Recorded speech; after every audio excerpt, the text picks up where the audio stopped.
네, 여러분들 안녕하십니까. 홍드로이드입니다. 이번 시간에는 개발자 스타트업에 대해서 이야기를 해보려고 해요. 일단 개발자 스타트업이라고 하면은 모르시는 분들을 위해서 말씀을 드리자면 스타트 이제 시작하다라는 뜻이죠. 그래서 이제 IT 회사 신생 기업들을 이제 IT 스타트업 회사라고 부릅니다. 그래서 회사 창업자가 무언가 어떤 아이템을 가지고 이 아이템을 통해서 어떤 것들을 프로덕트를 개발을 해서 스타팅 멤버로서 이제 활동을 할 수가 있는 거죠.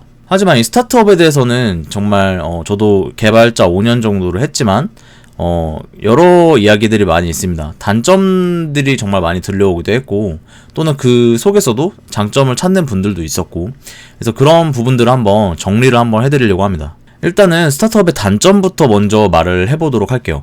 스타트업의 단점이라고 하면은 초기 인력이 적습니다. 뭔가 프로덕트를 만드는 데 있어서 필요한 인력들이 굉장히 적기 때문에 탄력적으로 이제 개발자가 갈린다고들 하죠. 개발자 입장에서는 이제 야근을 거의 필수적으로 하게 되면서 시간 내에 뭔가 자금을 조달할 수 있는 능력을 만들어야 되기 때문에 그런 프로덕트를 개발하는 데 많이 몰두를 하겠죠. 두 번째로 이제 급여가 정상적으로 나오지 않는다든지 뭔가 회사의 운영이 차질이 생기게 되면 그게 바로 일하시고 계시는 인력들한테 즉시 피해가 가는 경우가 발생할 수 있어요. 물론 그건 이제 창업자가 어떻게 잘 운영을 했냐의 차이거나 아니면은 초기 자본금을 얼마나 가지고 시작을 했냐 이런 차이가 있을 수 있겠지만, 대부분의 스타트업은 당연히 먼저 먹거리를 만들어 놓고 회사를 만드는 개념이 아니라 이제 먹거리를 만들기 위해 회사를 만드는 거기 때문에 당연히 초기 자본금이 부족할 수밖에 없어요. 이제 없는 살림에서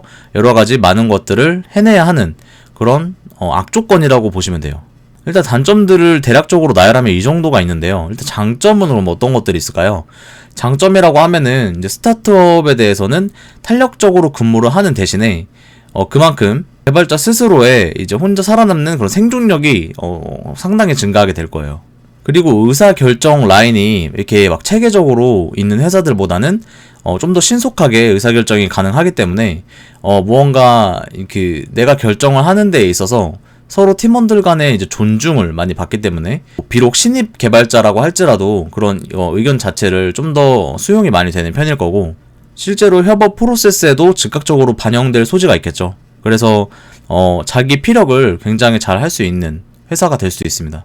그리고 스타트업 개발자 또는 이제 창업자들을 대부분들을 보시게 되면 기존에 대기업에서 퇴사를 하셔서 자신만의 회사를 세우고자 이제 시작하시는 분들도 많이 계시기 때문에 그런 분들은 사실 이미 혼자 일당백으로 쌓아 오셨던 분들이에요.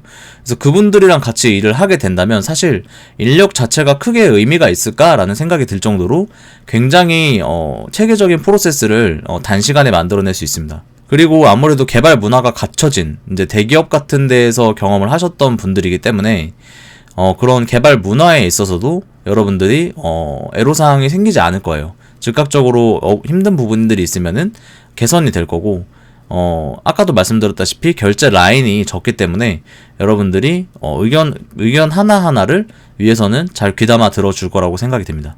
다만 제가 이제 스타트업에서 한 가지 우려가 드는 점은, 물론 모든 또 이거 스타트업에서 해당되는 얘기는 아니지만 이제 개발자로서의 사수가 먼저 없는 경우가 있습니다. 신입 개발자로 입사를 했는데도 불구하고 이제 내가 이제 나를 성장시켜줄 이제 사수, 팀장님은 있을 수 있어요. 팀장님은 있을 수 있지만 사실 그 중간 브릿지 역할을 하는 그런 이제 사수분들도 있어야만 내가 이제 업무를 하는 데 있어서 즉각적으로 도움을 받고 또 즉각적으로 내가 모르는 것들을 질문할 수 있는 그런 멘토가 될 수 있는 분들이 반드시 있어야 내가 그 회사에서 성장하는 데 있어서 많은 도움을 얻을 수 있겠죠. 그런 분들이 부재한다고 하면 사실 이제 안 그래도 이제 난 신입 개발자로 들어왔는데 회사마저 리스크를 감수하고 여러 가지 탄력적으로 근무를 해야 되는 상황. 약간 신입 개발자로서는 약간 악조건일 수 있어요. 그래서 그런 부분을 경험하시는 분들은 별도의 살아남는 방법들을 생각을 많이 하셔야 됩니다. 제가 추천드리고 싶은 방법은 이제 요즘에는 온라인이 정말 발달이 많이 되어 있기 때문에 온라인에서 이제 스터디 멤버들을 구인을 해가지고 자신과 비슷한 처지에 놓인 개발자들이나 아니면은 이제 신입 개발자로서 다 같이 이제 으쌰으쌰 하면서 뭐 사이드 프로젝트를 한다든지 공모전을 한다든지 아니면 단순 스터디를 한다든지 이런 여러 가지 활동을 통해서 여러분들만의 그 회사에 갇혀있지 마시고 항상 나와 있으셔야 돼요. 제가 이전 영상에서도 말했지만 모란 개구리가 이제 그런 좋은 표현이 아니잖아요. 이제 그런 개발자가 되면은 앞으로 이제 성장하는 데 있어서 굉장히 많은 장애 사항이 발생하게 됩니다. 그렇기 때문에 여러분들이 사수가 없다 뭐 이렇다고 해서 무조건 포기하라고 말씀을 드리고 싶진 않아요. 여러분들만의 방법들을 찾으면은 분명히 있습니다.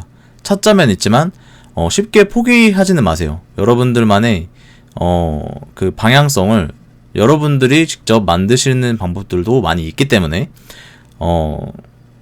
물론 이제 처음부터 그런 방법들을 당연히 신입이니까 이제 실무를 처음 들어간 사람으로서 좀 어려울 수는 있겠지만 그래도 이제 스타트업이 사실 그런 악조건을 극복하는 그런 맛으로 사실 개발하는 거거든요. 그래서 이제 그런 과정 속에서도 충분히 성장을 할 수 있을 거고 그렇기 때문에 제가 드리고 싶은 결론적인 얘기는 스타트업이라고 하면 무조건 취업을 기피할 만한 회사는 아니라고 생각을 합니다.